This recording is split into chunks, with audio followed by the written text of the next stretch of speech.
The question is, how does Chabad Chassidus differ from other Chassidus?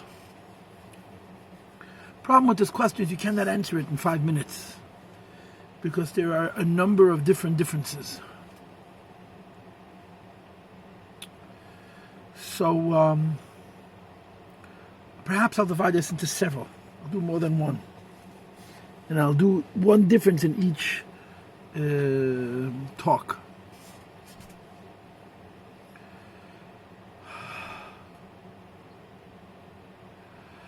I think the most basic difference between Chabad Chassidus and other Chassidus is the role of the Rebbe, of the Tzaddik. In other Chassidus, the role of the Tzaddik is to inspire and to uplift. Now, usually when you say inspire and uplift, you mean enlighten the mind and ignite the heart.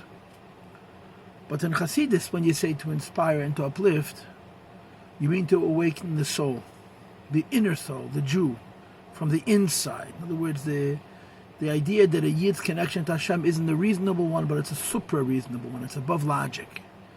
And it's absolute.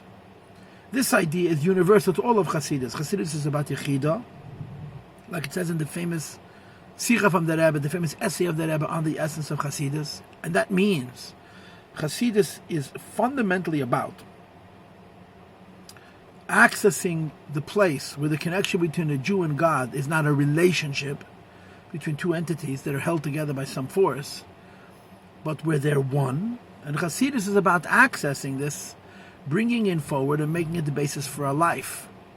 Now, of course, if Chassidim were actually all on the Yechida level, Chassidim would all be not tzaddikim, they'd be big tzaddikim. So clearly this process is complicated, and there's an idea of lemechsa, v'lishlish, v'lirvi, a partial effect.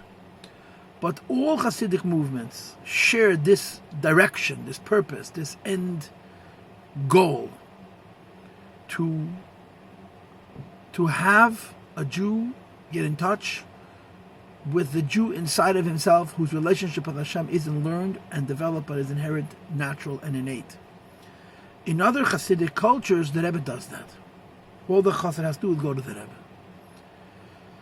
In Chabad, the Rebbe doesn't do that. The Rebbe teaches. In Chassidus Chabad, fundamentally, a Rebbe is a teacher rather than an inspirer. His role is to instruct rather than to uplift.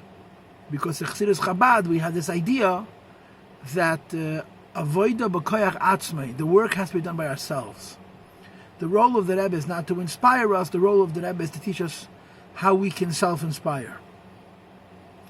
And therefore, in Chabad Chassidus, avoida, the idea of work and personal responsibility, is very, very important. It's very, very central. And in each generation, it plays itself out in a slightly different way. And in our generation, it plays itself out in Shlichus. The Rebbe becomes a Rebbe. The very, very first Fabrengen, the maiden Fabrengen, the initial Fabrengen of the Rebbe's Nesias, he says that you made a Rebbe, and you shouldn't think that this allows you to relax, to machen sich a good time. The Rebbe said, you should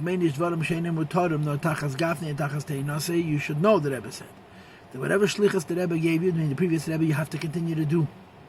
And the idea of being mavarer, the nefesh habahamis, and the shtus del yumazeh, and to make it the shtus del gedusha, remains.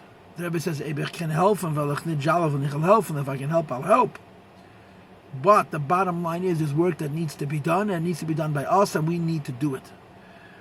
And from that moment forward, the Rebbe introduced the shlichus model, which is where the Chassidim need to do the work.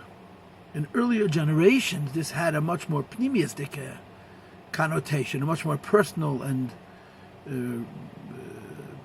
spiritual connotation. But the end is the same. The Rebbe gives the Chassid the tools, the Chassid needs to do the work, and a Chassid is a Chassid through his own effort. This is one aspect of Chabad, and in Mitzvah Hashem, in the next one I'll do a different aspect.